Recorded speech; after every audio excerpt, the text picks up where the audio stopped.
Welcome back. We can still continue to work with the document inside the document editor. And you're going to see more tools in the upper right hand corner. For example, you're going to see here that we can rephrase certain elements of our document. For example, we can highlight a particular passage, and you'll then see that this menu is now available to us. What we can do with the passage that we have highlighted is we can then rephrase that one passage by clicking this button. What will happen then is that Jasper will then work to rephrase the content.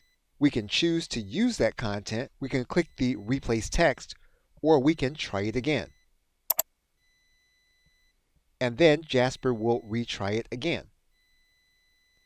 You'll then get the same prompt. You can then choose to replace the text, and you'll see your new text here in this area. You can highlight more of your text, and if you have grammar issues, you can fix those issues.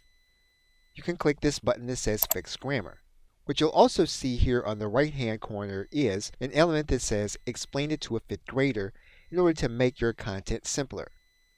For example, you can then take one aspect of your document, and you'll then see this menu available to you. You can click this button that says Explain it to a fifth grader, and you'll get more content here that you can use. You can try it again, and if you like what you see, you can then replace the text.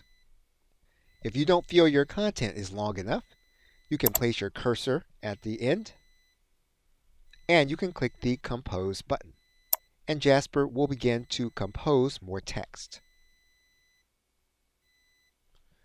And so basically, inside of your document area, you will then be able to use Jasper along with the tools in order to create more content. Now, once again, this document editor is only going to be available to the customers that have the boss mode of creating content.